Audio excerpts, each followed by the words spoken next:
সকল নেতৃবৃন্দকে অন্যায়ভাবে ফাঁসির কাস্টে দিয়েছেন, আমরা মেনে নিয়েছি, আমরা দায়িত্ব হাতে নেই নাই, সামনের দিনগুলোতেও আমরা মেনে নেব এবং আমরা লক্ষ্য রাখবো এদেশের আইন যাতে তার আপন গতিতে চলতে পারে। যদি আপন গতিতে কোথাও চলতে বাধাগ্রস্ত হয়, জামাত কর্মীরা জীবন দিবে, রাজপথ ছাড়বে না।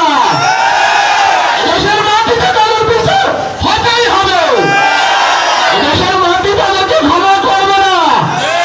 পরিস্থিতি এই জন্য বাংলাদেশ জামাত ইসলামী থেকে দূরে ছিলেন।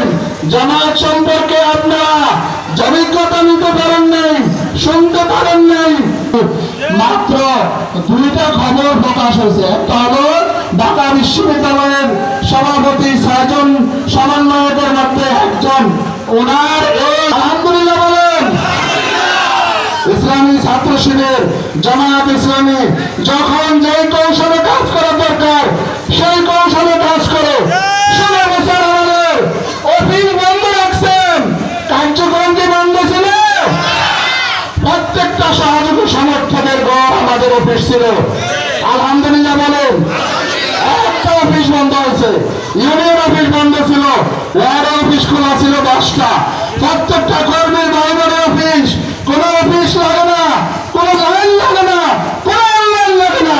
জামাত ইসলামীর সকল কার্যক্রম ইশারায়, ইঙ্গিতে, গাছের তলে, মসজিদের বারান্দায়, দোকান ফাটে, হাটে, মাঠে, বাজারে সব জায়গায় অব্যাহত ছিল। কি আপনারা দেশে ছিলেন না? আজকে কথা বলেন কেন? কথা আওয়াজ দিয়ে বলতে হবে। আজকে কথা বলার সময় এসেছে, কথা আমাদেরকে বলতেই হবে, মানুষের সামনে আমাদেরকে যেতেই হবে, মানুষকে আমাদেরকে শোনাতে হবে, মানুষকে আমাদেরকে বুঝাতে হবে। এই দেশে বাংলাদেশ যে পরিবর্তন করার জন্য জামাত ইসলামী কি মানুষের সেবা করে? যে মানুষের পাশে থাকে? আমাদের আমির জামাত উদাহরণ স্থাপন করেছে, মানুষের বাড়ি বাড়ি নিজে চাউলের বস্তা